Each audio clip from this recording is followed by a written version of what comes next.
Many fans have asked for intergender matches to return to WWE, but the company has been somewhat reluctant to give them what they want. Well, times have changed. Although women have had a long and respectable history in WWE and in wrestling worldwide, it has often been mentioned that they were not given the importance they deserved. In recent times, they even had a pay-per-view event exclusively for them, a Royal Rumble Battle Royal, among other things. But the female wrestlers from the past were not as fortunate. And it wasn't necessarily because they lacked the skills, since the female wrestlers from years ago were brave women who accepted any challenge the company gave them just to get a few extra minutes on screen. That's why I'll stop talking now, and today I'll present to you 10 women who fought against men in WWE. This video was previously uploaded months ago but was quickly removed due to copyright issues. The modification allows me to share it with you all again. Attention fans, because a new contest has just arrived. Do you want to win this elite Drew McIntyre figure? Well, it's very easy. What you have to do is go follow me on Instagram and also follow the Instagram of Funko, Lucha Y Pop, and you will automatically be participating. The giveaway will take place on Friday, July 16th, and you can participate from anywhere in the world. The figure from the last contest has been delivered to the winner in Mexico. Good luck to everyone!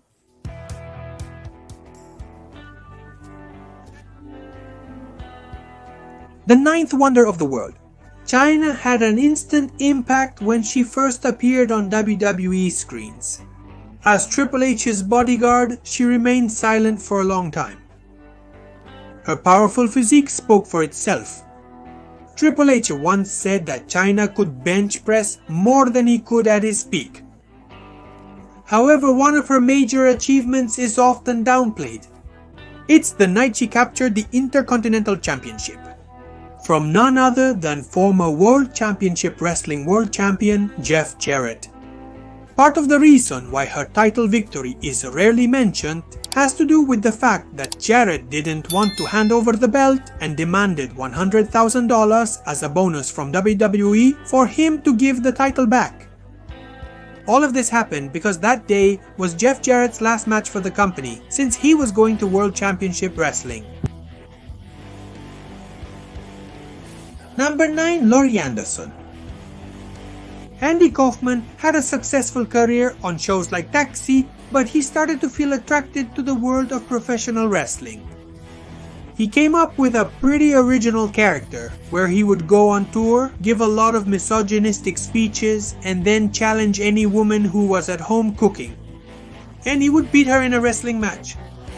Although the record says that Kaufman won more than 400 intergender matches and in fact declared himself the intergender champion. The woman who wrestled most of those times was Laurie Anderson. A close friend of Laurie Anderson says that most of the time she was in the audience and accepted Kaufman's challenges. She would often punish Kaufman with some painful submissions to give the crowd some satisfaction.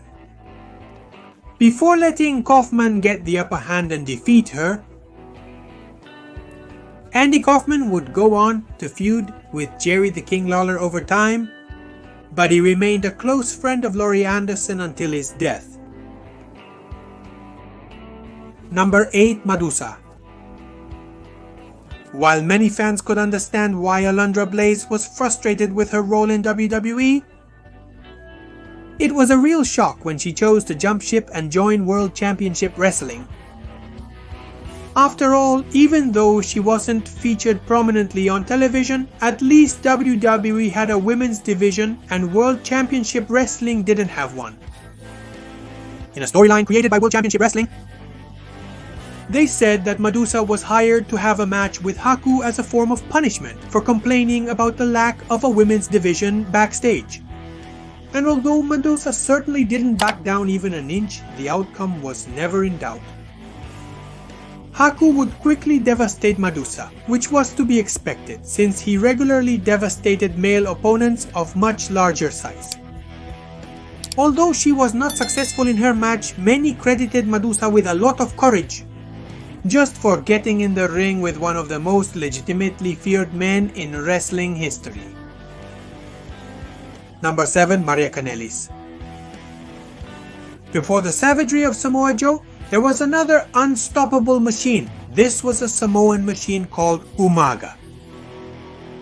Originally, this wrestler was part of the 3-minute warning team, but then Umaga was repackaged as a wild Samoan. A truly striking beast throughout his time in WWE, Umaga.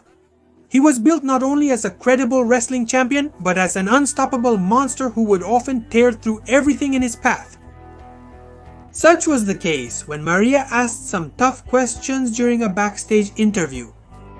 She was literally forced into a match against Umaga. Maria, as expected, didn't land a single blow, and Umaga easily took down the lovely young woman.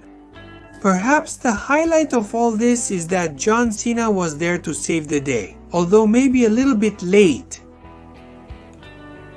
Number 6. Lita. During her career with WWE in the early 2000s, Lita turned a lot of heads with her daring, high-flying moves, toughness, and wrestling ability.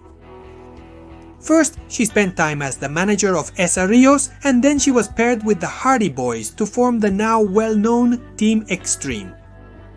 During her time with the Hardys, she often found herself facing men like Rhino, Edge, and Christian Lita. She never backed down an inch, not even when one of the most technical and toughest men in the ring, like Dean Malenko, challenged her to a grueling match. And we're sure that would never happen in the current era.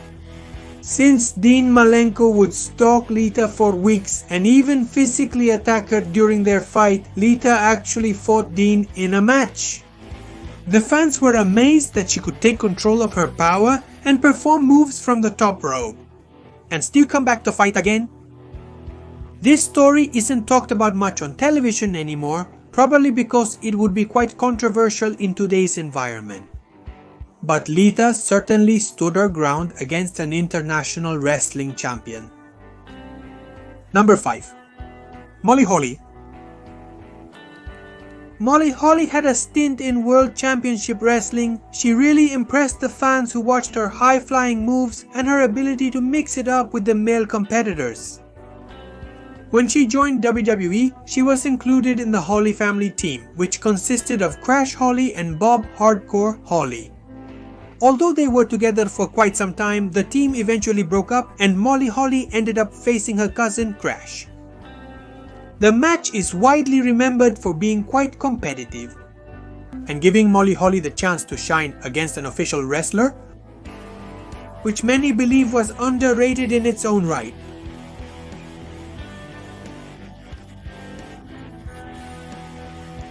Women's evolution and had a match against Charlotte, Asuka, or maybe even Bayley. Beth Phoenix joined WWE at a time when bra and panties matches were the kind of wrestling that was done in the company, to change the way female wrestlers were seen at that time. But we can't deny that she was definitely ahead of her time. Maybe that's why she wanted to be an opponent for Santino Marella, responding to his open challenge and defeating him. Of course, WWE ruined what could have been a great feud, as the company put them in a romantic storyline together. But at least we have this match to remember. Number 3. Jacqueline.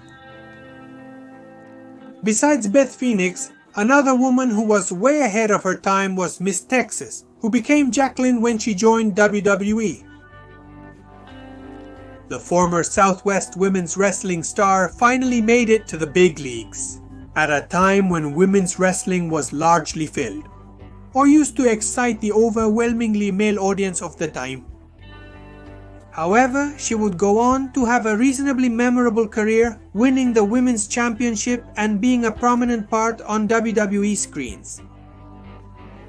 She was also the only woman strong enough to be part of the APA team. Nearing the end of Jacqueline's WWE career, they would end up asking her to answer Chavo Guerrero's open challenge for the Cruiserweight title. Although it may be hard to believe, Jacqueline actually defeated Chavo. And she became the first woman to hold that famous belt. Number 2. Stephanie McMahon. These days, it can be hard to imagine that Vince McMahon would ever hurt his beloved and precious daughter Stephanie. After all, she is the mother of his grandchildren and an integral part of WWE's behind-the-scenes operations. However, in the year 2003, Vince McMahon would end up clashing heads with his daughter Stephanie. Things got so bad that they actually had a one-on-one match at the pay-per-view event, no? Mercy. Stephanie would go face-to-face with the president of WWE using the strictest rules to her advantage. However, she couldn't defeat Vince McMahon, who choked his own daughter with a lead pipe.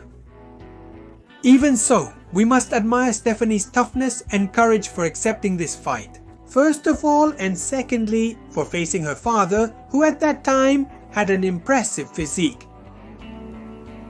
Number 1, Haruka. Yes.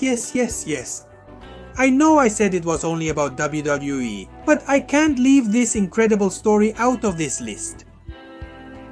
When it comes to very early debuts in professional wrestling, it might seem like there have been some pretty young people in the ring.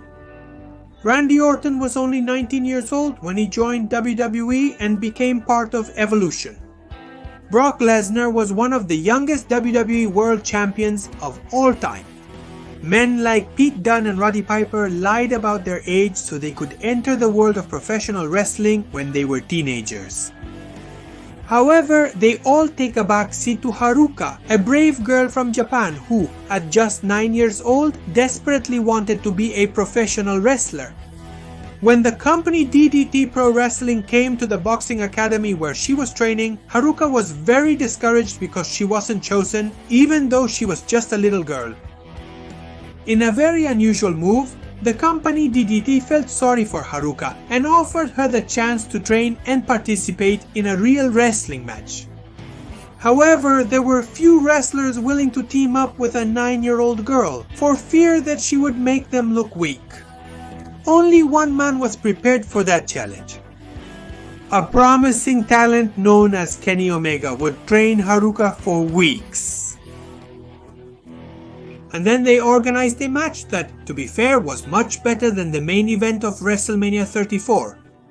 Every time you doubt that Kenny Omega is the best fighting machine, just look at how he made this match seem competitive and 100% believable. A special shout out to Didier Galvez Salinas. Thank you very much for watching this video.